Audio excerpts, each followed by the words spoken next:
ذوالنون مصری رحمت الله علیه لوی ولی الله تیر شوی دی او ډیر د الله برگزیده او ډیر نیک بزرگو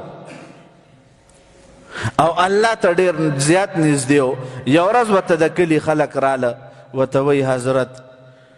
ډیره موده وشوه قاچسالي ده باران نه کیږي. حضرت د سکلو اوبه م نشته خلک هغې پسې سروالي تندوالي ګرځي. حضرت څه به کیږي؟ حضرت ذوالنون مصری رحمت الله علیه ورته وفرمیل چې دا خو هله کیږي چې کله د الله د بندګانو عملونه خراب شي. او الله فرمای قرآن کې وما اصابکم من مصیبت فبما کسبت ایدیکم ویعفو عن کثیر. الله فرمای دا څومره ازمایښونه مصیبتونه څومره دردونه تکلیفات چې راځي الله فرمای وما اصابکم من مصیبت فبما کسبت ایدیکم. الله فرمای دا ستاسو د خپل لاسه په تاسو راځي ستاسو د خپلو عملونو د وجې په تاسو راځي. ویعفو عن کثیر.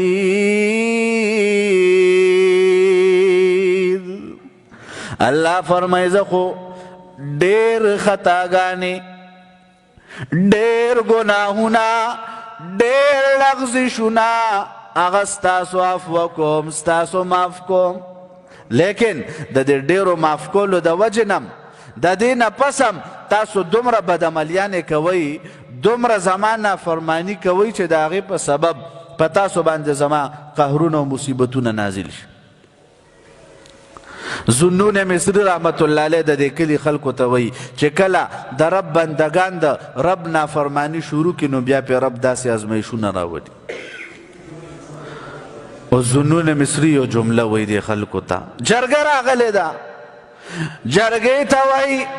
وایي په دغه ټول کلي کې ذوالنون مصری ته د ځان نه لوی ګناهګار بل نه ښکاري. زه به داسې وکم تاسو ټول مانه ښیئ زما د بدو عملونو د وجې نه الله په دغه کلي باران نه وروي. زه به د دې کلي نه کډه اوچته کم کیدای شي زما د وتو د وجې نه الله په تاسو باران رحمت ووروي. ذوالنون مصری رحمت الله علیه د دغه کلي نه ووتو. علما دلته یو جمله بیانوي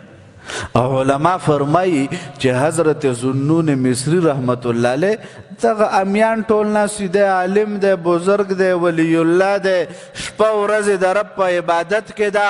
دی هغه خلکو ته وایي د ټول کلي کې د تاسو ټولو نه لوی ګناهګار ما ته د خپل ځان ښکاري. وایي دا د څه دپاره وایي ځکه د ده اصلاح شوې وه.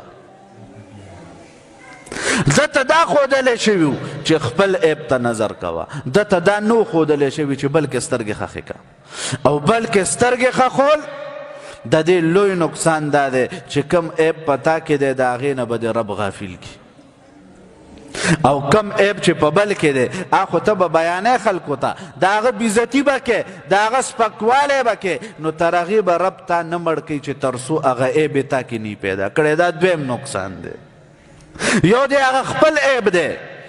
خو په ځای په ځای دی لیکن د بل عیب راوباسي بل ته سپک ګوري هغه پورې خندا کې الله به دې تر هغې نه مړ کوي چې هغه عیب کې ته نه یې مبتلا کړی. څه ضرورت شته؟ ضرورت شته؟ هېڅ ضرورت نشته. بل رور کې د عیب وکتو د دې ښه طریقه دا ده چې هغه به په تنهایۍ کې یوازې ځان له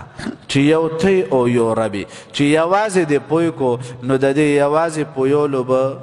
برکت دی چې که اجتماع کې په جمع کې په جرګه کې هغه یو ګناه نه پرېښوتا په تنهایۍ کې پوی کو د دغې تنهایۍ د پویولو د برکته به دې دغه ګناه نه خدای واړی. او کنه بیٹک کې د خلکو مخکې ورته وویل وایي مړه مخکې مې پټ کول زه پښتون یم اوس باید د ټولو په ښکاره کوم اوس د ما څوک منې کړي وای به که نه به وای د دې سبب څوک جوړ شو ته جوړ شوې دا د بېوقوفه سړي کار دی مخکې د نه دومره حیا کوله اوس د نه حیا نه کېدله وایي مړه چې څه کولی شي اوس کوه اوس به یې کوم د دې وجې نه چا دپاره د ګناه سبب مه جوړېږئ د بل عیب دې وکتو که نه شي ویلی ورته دعا ورته کولی شي د مونځ نه پس لاس اوچت کوي یا الله زما دا رور د فلانکې ګناه کې مبتلا دی یا الله دې نه یې منې که بد دومره کوه لیکن ځای په ځای ګوره مه کښېنه ګوره ستار العیوب ذات دی په سینه کې دیم که چا پورې استهزا پټه وساتله هغه ته معلومه ده او رب هر څه برداشت کوي یو شرک نه برداشت کوي یو د مسلمان زړه سیرې کول نه برداشت کوي کعبه دې ورانه شي د رب پروا نشته لیکن د مسلمان دغه کعبه دې نه ورانېږي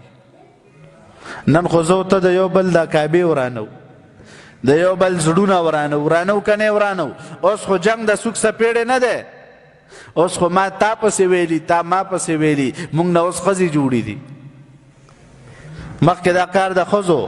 اوس دکاندار په دکان کې ناست بل چې وله راشي دی به غیبت شروع کړي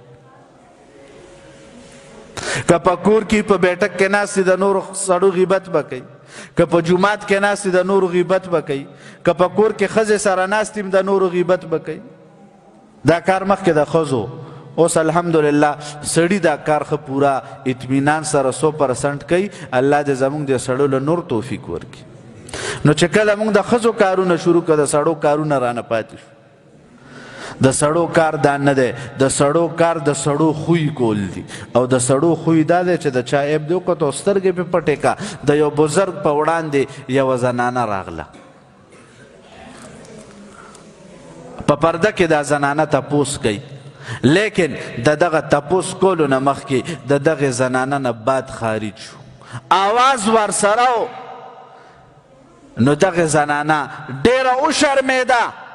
د دغه بزرګ نه تپوس کوي وی حضرت صاحب مولوي صاحب پیر صاحب زه یو تپوس کوم هغه به ته وایي ته څه وی ما وانه ورېده دی وله کوڼ نه و دی ورته صرف دا وښودل چې تا دا کم حرکت تا نه وشو نو ګوره دا ما اورېدلی نه دی وی خورې تیز وایه زه نه اورم نو ولې هغه به خندلي و که نه ها ها ها ها دا دې څه وکړه مونږ ټول دینداره ګیره بیګیره ملا صوفي صاحب امیر صاحب پیر صاحب مجاهد صاحب بزرگ صاحب ټول کلهم تباه و برباد یو په دې عمل کې دومره کمزوري دی راته خدای د چا نه ښایي دومره چې په سرک هم ورته خور و مور بیا یاده وراسپړوي ورته رب هم هلاک کی ګوره که خپل آخر ښه کول غواړئ د بل مسلمان په عیب باندې دا د کم د اعتراض چشمې چې دي دا ما چوه بله دا د اعتراض چشمې د خپل ګریوان ته واچوه د خپل ګریوان کې سر ښکته کړه انشاءالله داسې به کوو وعده ده خپل کوشش به کوئ که نه به کوئ د بل مسلمان عیب که مو کتو که دعا ورته نم کې دومره واده خو وکئ که نه چې بل ته به یې نه بیانو په دې رب خفه کېږي څوک خفه کېږي او دا خبره هم پرېږده خدای به یې تا کې پیدا کوي نو د دې ورځې نه ویرېږئ چې بل پسې دې وخندل سبا تا کې دغه عمل پیدا شي دغه ورځ ځان ته مخې ته که او د رب نه پناه وغواړه چې یا الله ما د دې عمل نه وساتي